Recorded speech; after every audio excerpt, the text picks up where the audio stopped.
The ground begins to tremble.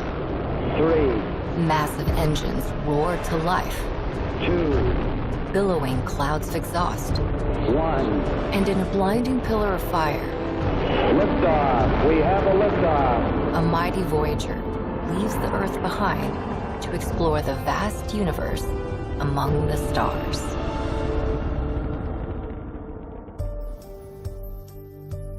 Launching a rocket into space is one of humankind's crowning achievements. Although they come in many different shapes and sizes, all rockets are propelled by engines that produce thrust. The rockets that launch into space are made up of 4 major systems based on function. The structural system makes up the frame that holds a rocket together and consists of the cylindrical body, nose cone, and fins. Next, the propulsion system takes up the most amount of space and includes the rocket engine, fuel, and oxidizer.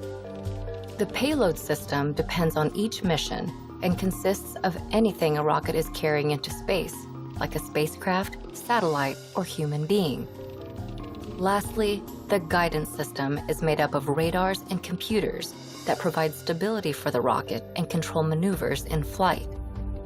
In order to launch into space, all 4 of these rocket systems must work together to overcome the force of gravity.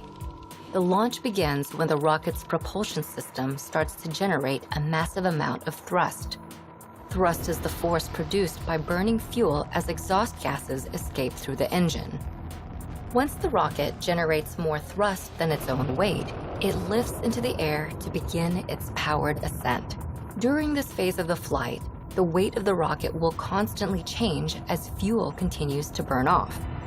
As a result, most space-bound rockets use a technique called staging to reduce dead weight and increase efficiency. The method involves breaking up a large rocket into 2 or 3 smaller rockets that fall away at different stages of the launch.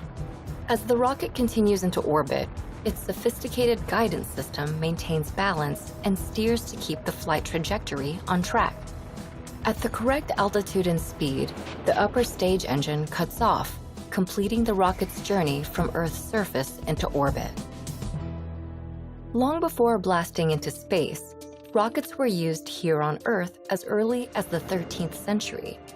The first known rockets were introduced by the Chinese in 1232 AD. These fire arrows were used to fight against invading armies and were made by attaching fireworks packed with gunpowder to long arrows.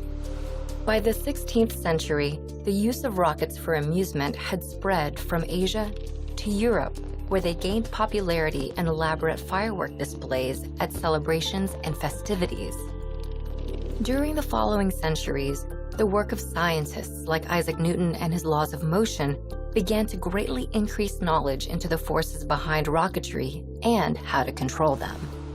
And by the end of the 18th century, military forces around the world began to apply these new scientific understandings to the battlefield, transforming the earlier crude rockets into powerful weapons of war.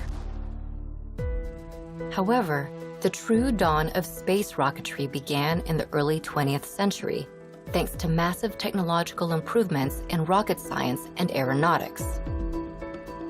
By the 1950s, the stage was set for the modern space age, and development began on sophisticated launch vehicle systems like the Atlas rocket family, which launched America's first astronaut into orbit, the Titan rockets, which were behind the pivotal Gemini missions during the space race, and the Saturn rocket family, which includes the largest and most powerful rocket ever successfully launched, the mighty Saturn V. Standing as high as a 36-story building and weighing more than 3,000 tons, this behemoth was used to launch the Apollo missions to the moon. We choose to go to the moon, not because they are easy, but because they are hard. Since the beginning of human history, adventurers have looked to the skies and dreamt of touching the stars. And today, innovations in rocketry are opening up possibilities to launch astronauts farther into space than ever before. Whether our sights are set on the moon, Mars, or beyond, The future of rocketry and space exploration is only just blasting off.